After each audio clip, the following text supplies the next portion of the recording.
너무나도 복되고 복된 시간입니다. 매년 오는 부활절 같지만 이것은 우리가 매일 느껴도 부족한 그런 놀라운 사실입니다. 우리 제한된 인간이 영원토록 살 수 있는, 하나님과 영생할 수 있는 유일한 길, 부활이 임하게 된 것이기 때문에 우리는 사실은 매일 지켜야 되는 것이고, 또 우리 주일도 사실 구약에 있어서의 안식일이 토요일이었지만 예수님 부활하신 것이 우리가 가장 기쁘고 감사한 날이기 때문에 이 주일, 오늘 드리는 이 주일로 옮기게 된 것이죠. 그러니까 사실 우리는 주일마다 부활을 기뻐하고 감사해야 되는 그런 귀한 시간 가운데 있는 것입니다. 이제 예수님께서는 부활하신 다음에 이 여자들을 먼저 만나 주시고, 특별히 오늘 말씀 가운데서는 막달라 마리아에게 만나게 해주셔서 그 막달라 마리아가 말할 수 없는 기쁨을 가지고 이제 그 시간을 보내게 되었죠. 부활하신 날 같은 날 저녁이 되었을 때 이 제자들은 다 그 안에서 움츠리고 있었습니다. 그것은 당연한 것이죠.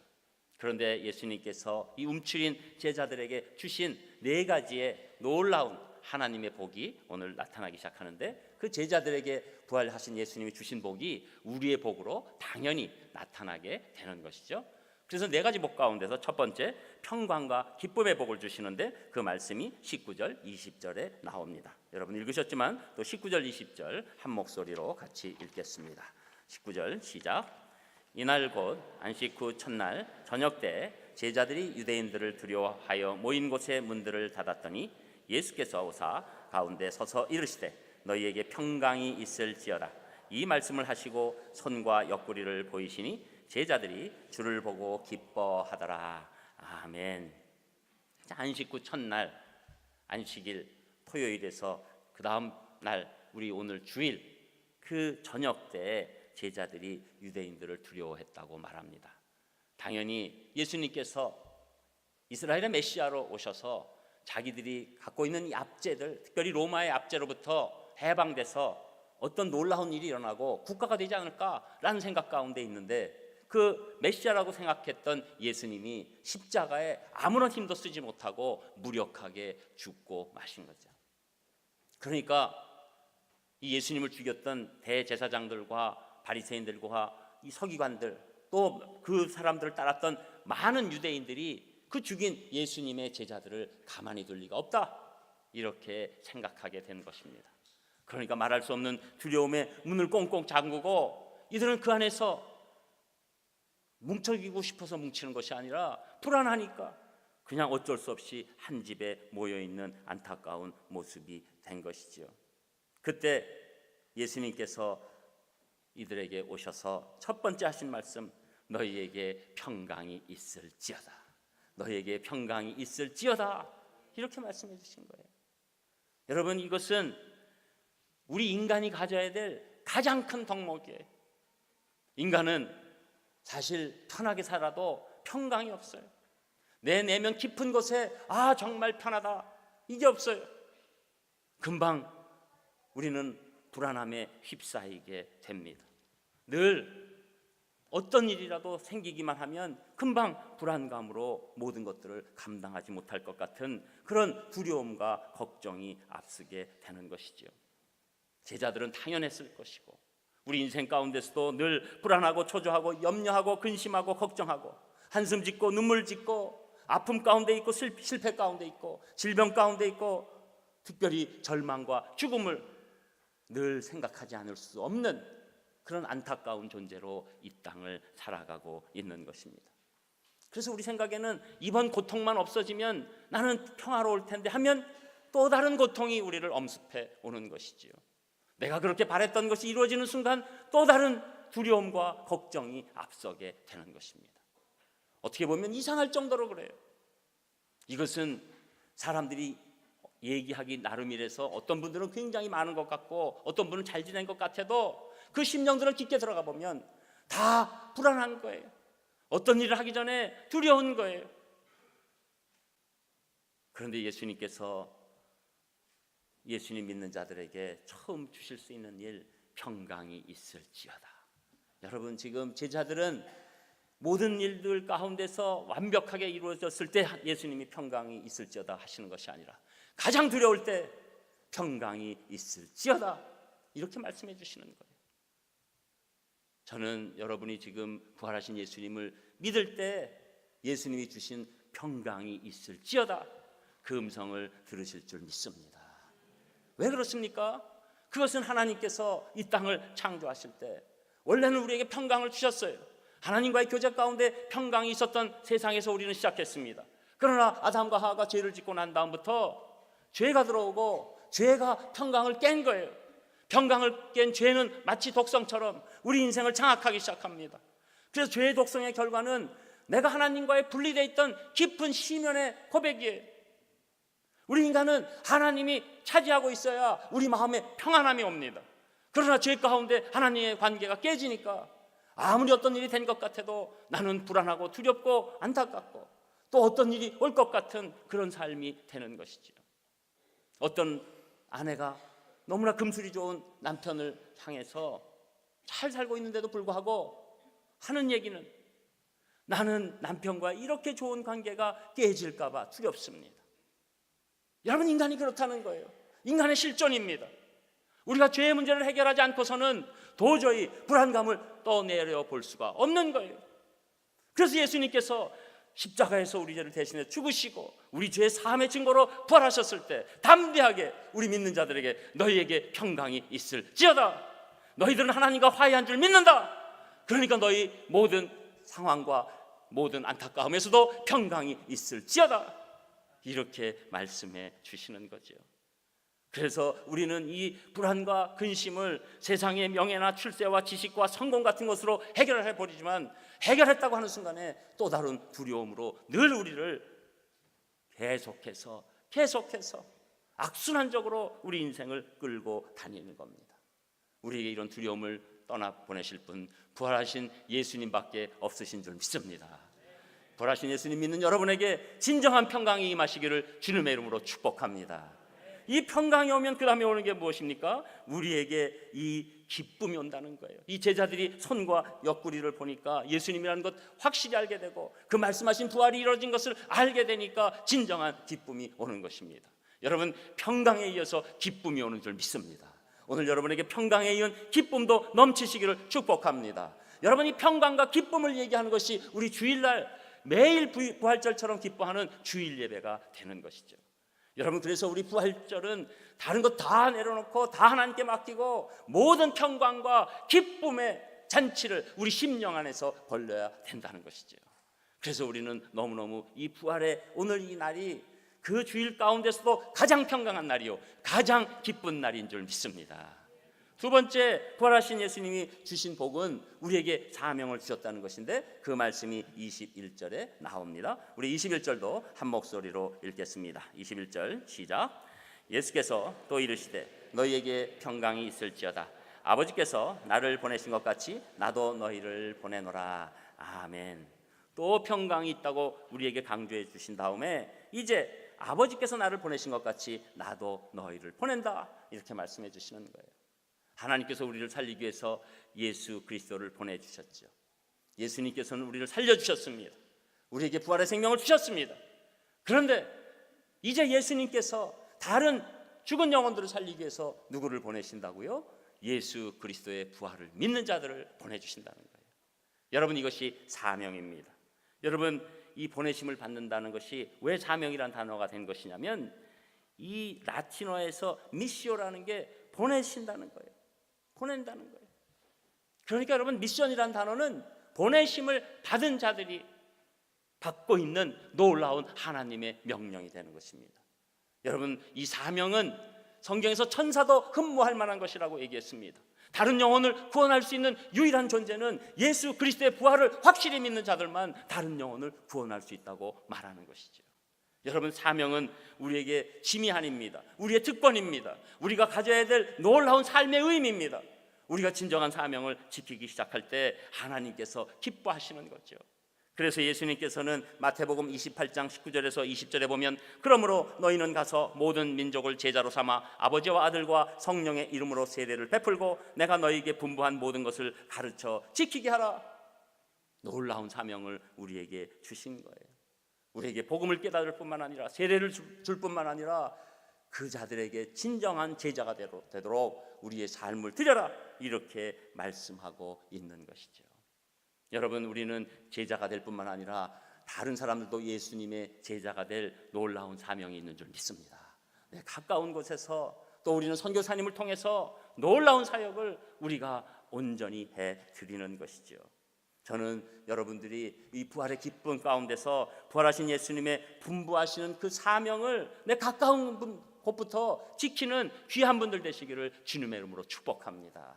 그래서 여러분, 가까운 분부터 여러분 그 영혼을 우리가 긍휼히 여기면서 그분들에게 예수 그리스도의 놀라우신 사랑을 전하기 시작하는 것이죠. 그리고 세 번째로 부활하신 예수님이 우리에게 주신 복은 성령님을 우리에게 주셨다는 건데, 그 말씀이 22절에 나옵니다. 우리 22절도 한 목소리로 읽겠습니다. 22절 시작. 이 말씀을 하시고 그들을 향하사 숨을 내쉬며 이르시되 성령을 받으라. 아멘. 자, 이제 이 평강과 사명을 주신 예수님께서 이 말씀을 하신 다음에 이 제자들을 향해서 숨을 내쉬십니다. 그리고 성령을 받으라, 이렇게 말씀해 주시는 거죠. 사실 이 숨을 내쉰다, 이것은 이미 창세기 2장 7절에 우리 사람을 만드실 때 나온 그 숨이에요. 이 숨은 우리 인간이 받았을 때 갑자기 생기가 생기면서 살아있는 영적 존재가 된 거예요. 그 생기입니다. 놀라운 생기예요. 하나님의 호흡이 임한 거예요. 하나님의 형상을 따라 우리가 지음받았고 하나님의 호흡이 우리 인간에게 임한 것입니다. 그때 진정한 활동력이 우리 인간 가운데 있었던 것이죠. 그러나 인간이 타락해서 죄를 짓고 나자 하나님의 생기가 없어졌어요. 그래서 창세기에서는 인간을 향하여서 이제는 그렇게 선언했습니다. 너희가 육체가 됨이라. 생기가 없는 육신이 되었다는 것입니다. 그래서 활발하게 하나님의 뜻을 이루어 가면서 기쁨과 감사로 살아야 될 존재가 생기가 없어진 거예요. 여러분, 우리 삶이 그냥 사는 것 같아도 이 생기가 굉장히 중요한 겁니다. 생기가 있을 때 사람이 팔팔해 보이죠. 생기가 떨어지면 늘어지게 돼 있습니다. 말 한마디가 이 힘이 없어요. 그리고 다른 사람에게 조금 더 감동을 줄 수 없는 상태가 돼버립니다. 그리고 나 자체도 자꾸 악순환에 빠지게 되는 것이죠. 여러분, 그렇기 때문에 인간은 예수 그리스도의 부활을 믿지 못하면 점점 이 세월이 지나가면서 생기가 떨어지는 거예요. 여러분, 교회도 그 교회 예수 그리스도의 복음이 완전히 들어가지 않고 부활의 믿음이 완전하지 않으면 교회가 그 생기가 떨어지는 거예요. 예배가 맨날 장례식 같아요. 꽂아놓은 보릿자루들 같아요. 예수 그리스도의 복음이 온 자들은 생기가 넘치는 놀라운 예배로 하나님께 영광을 드리는 것입니다. 저는 우리 산상교회가 생기가 넘치게 됨을 하나님께 감사드립니다. 우리가 여기서 멈추지 않고 더 큰 생기가 임하기를 주님의 이름으로 축복합니다. 그런데 그분이 누구십니까? 하나님의 영 성령님이 각 사람에게 부음받았다. 예수님께서 이렇게 부활하신 후에 너희들이 성령님 받게 될 것이다. 예수 그리스도를 믿는 결정적인 증거가 무엇인가? 성령님이다. 이렇게 말씀하시는 거죠. 그 성령님, 그 보혜사 성령님은 우리 인생을 이끌고 가십니다. 우리에게 위로하십니다. 격려하십니다. 새롭게 하십니다. 힘이 있게 하십니다. 능력 있게 하십니다. 그 성령님이 우리 인생을 주장하시고 장악하시고 그리고 놀라운 합력해서 선으로 이루시는 것입니다. 여러분, 예수 그리스도를 믿고 우리에게 성령님이 임하시기 시작하면 우리가 하나님 앞에 온전한 결정을 하게 됩니다. 내 마음의 확신 가운데 움직이게 됩니다. 모든 것들이 발걸음이 힘차게 되는 것, 이것이 바로 예수님께서 부활하신 후에 우리에게 주신 성령님의 은사가 되는 것이죠. 저는 여러분에게 먼저 이 성령님의 첫 번째 체험이 임하시기를 주님의 이름으로 축복합니다. 그리고 계속적인 성령 충만함이 이루기를 축복합니다. 그리고 성령님이 여러분 인생을 계속적으로 견인하시기를 주님의 이름으로 축복합니다. 그럴 때 우리는 활력 있는 인생, 내 나이는 들어가도 사도 바울 말대로 내 육신은 후패하나 내 안에 있는 성령님의 역사로 나는 매일매일 더 강건해진다. 그 고백을 우리가 하게 되는 것이죠. 그래서 우리는 부활하신 예수님을 마음 깊은 곳 가운데 우리가 성령님 은혜로 믿어야 되는 것이죠. 그리고 네 번째, 예수님께서 부활하시면서 우리에게 주신 것, 그것은 놀라운 권세예요. 그 말씀이 23절에 나옵니다. 우리 23절 또 같이 읽겠습니다. 시작. 너희가 누구의 죄든지 사하면 사하여질 것이요 누구의 죄든지 그대로 두면 그대로 있으리라 하시니라. 아멘.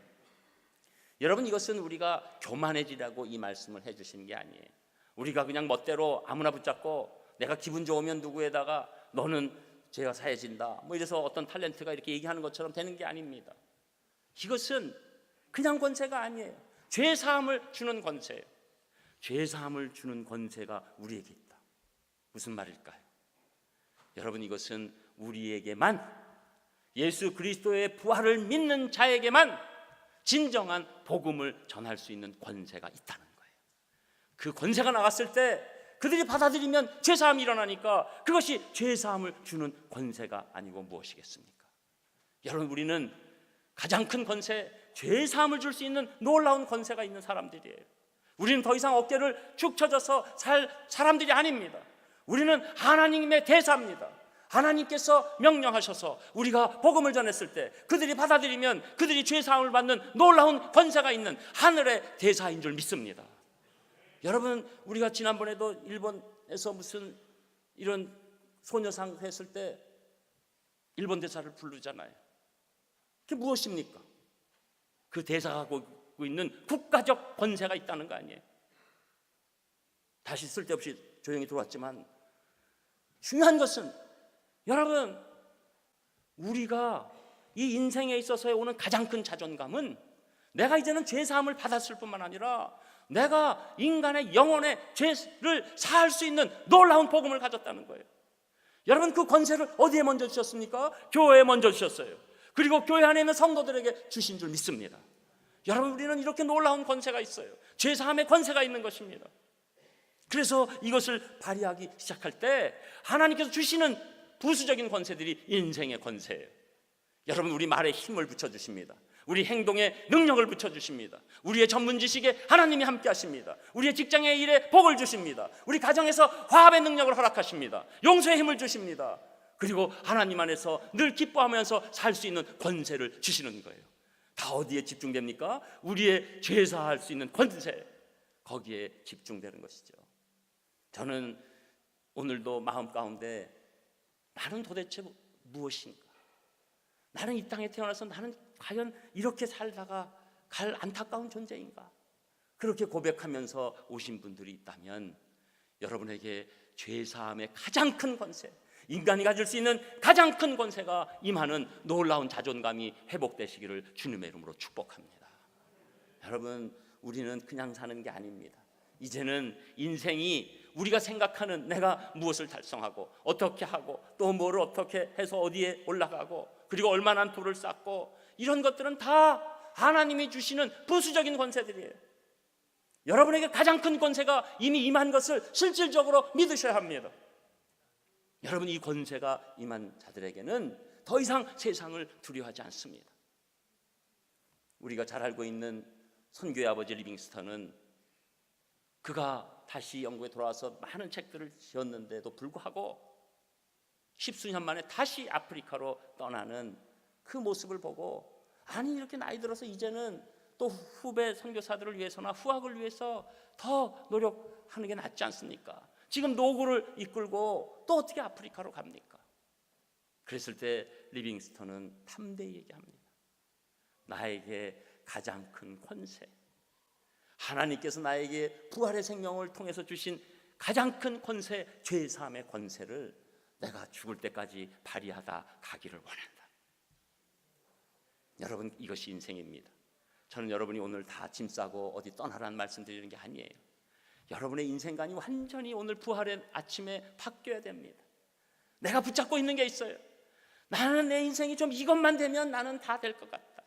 나는 내 인생이 어떤 부분에 이르르면 다 될 것 같다.